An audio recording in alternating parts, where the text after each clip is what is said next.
বন্যায় ডুবে যেত। বিসমিল্লাহির যার রহমানির রহিম। জন্য আমরা আসসালামু আলাইকুম। কিয়ামত পর্যন্ত এভাবে সম্মানিত হাজিরিন, জমজম যুগের পানি পান করছি। আপনারা এই পর্যন্ত আর দেখতে এই পাচ্ছেন জমজম যুগের পানি পাইগাছড়া ১ নং যারা ওয়ার্ড যে নিয়তে পান করবে, মধ্যপাড়া আল্লাহ আদর্শ তাআলা নগর তার মেহেরবানিতে ঈদগাহ তার ময়দানের সমস্ত পবিত্র গুনাহ মাফ করে দিবেন, ঈদুল সমস্ত রোগ ব্যাধি আজহার নামাজ মাফ করবেন। সেখান থেকে জমজম যুগের দেখতে সৃষ্টি। পাচ্ছেন ইমাম তারপর সাহেব আল্লাহ তাআলা আদেশে হযরত ইব্রাহিম সাল্লাম তার শিশুপুত্র ইসমাঈলকে জবের জন্য ইমাম সাহেব মিনায় নিয়ে গেলেন। নেওয়ার পথে বক্তব্য দিচ্ছেন ইসমাঈল আলাইহিস সালাম যখন দেখতে বললেন, দক্ষিণ হে পর্যায়ে বাবা, মানে আপনি তো আমাকে জবাই করবেন। মুসল্লিগণ কেনাকানায় আল্লাহ ভর্তি তাআলা হয়েছে।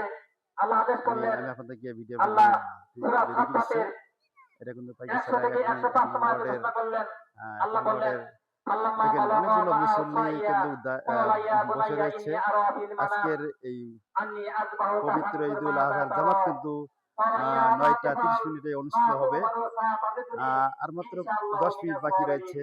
১০ মিনিট পরেই অর্থাৎ কিন্তু আমাদের যখন তার পবিত্র ঈদুল সন্তানরা আজহার জামাত গুটি গুটি পা পা করে চলাফেরা শু করতেছিল, শুরু হয়ে যাবে। এই সময় এই আল্লাহ আদেশ এই করলেন, তুমি সুবাদে পার্শ্ববর্তী এরই থেকে মধ্যে আমার আমি নামে কিন্তু আপনাদের জোহরের মাঝে কোরবানি করো। ভিডিওর মাধ্যমে তখন ইব্রাহিম দেখিয়ে আল্লাহ দিলাম। তাআলা সম্মানকে বললেন, দেখতে পাচ্ছেন ক্বালা তো ইয়া বুনাইয়া, হে আমার একেবারে পুত্র, ইমানে কিনে হে সেই আমার আদরের সন্তান, মানুষ ইমাম ইন্নী সাহেবের আরা মুখ ফিল থেকে মানাম, আমি তাফসীর স্বপ্নে শুনছে দেখলাম, এবং আন্নী আযবাহুকা, মনোযোগ সহকারে আমি শুনছে। তোমাকে জবাহ করতেছি।